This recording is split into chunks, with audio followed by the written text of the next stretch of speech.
Hello everyone, I hope you all are doing well. Today we will gonna study about antimicrobial agents and the main mechanism of action of antibiotics on bacterial cells.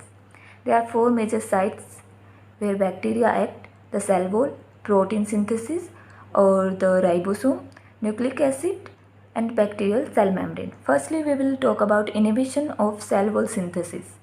Here, penicillin and cephalosporin, they act by inhibiting transpeptidase, hence inhibit cell wall synthesis, and they bind to the special protein penicillin binding protein PBP protein, which present on cell surface receptor, and due to the absence of rigid cell wall, the bacterial cell cannot withstand increase of osmotic pressure, so it will rupture. This is the how they inhibit cell wall synthesis. Other example: monobactams, carbapenems, glycopeptide, cycloserine and bacitracin. We can remember this like MCGC. Monobactam, carbapenems, glycopeptide, cycloserine. Next is inhibition of protein synthesis. Bacteria have 30S and 50S ribosome. We all know which differ from host cells, and the protein synthesis inhibitors take advantage of this difference and they misread the messenger RNA. Now there are two ribosome, 30S ribosome unit and 50S ribosome unit. So there are different drugs which act on 30S and which act on 50S. The drug which act on 30S are aminoglycosides and tetracycline. Aminoglycosides include amikacin and gentamicin, AZ.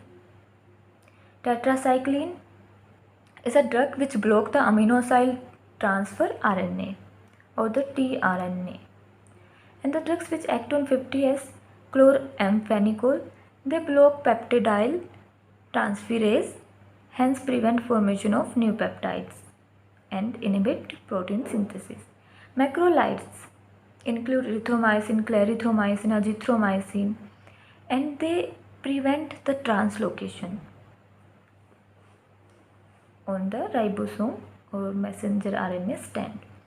Now, inhibition of nucleic acid synthesis. Here the three major sites. First, it will inhibit precursor synthesis, which is example is sulfonamides. Sulfonamides, they are structural analog of para aminobenzoic acid or PABA, which block the folic acid synthesis or which is required for folic acid synthesis. So they block this PABA and inhibit folic acid synthesis. Dimethoprim, they inhibit dihydrofolate reductase, which is which is also need for vitamin B12 synthesis. Also inhibition of DNA synthesis. They are fluoroquinolones. They inhibit DNA gyrase or topoisomerase enzyme. If they inhibit messenger RNA synthesis, example is rifampicin, they block the RNA polymerase, hence thereby messenger RNA synthesis. The action on bacterial cell membrane. We have two components, polymyxin and daptomycin.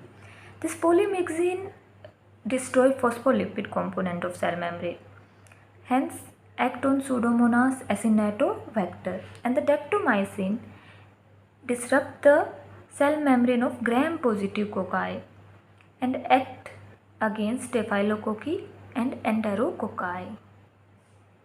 Thank you so much for watching my videos. Have a nice day.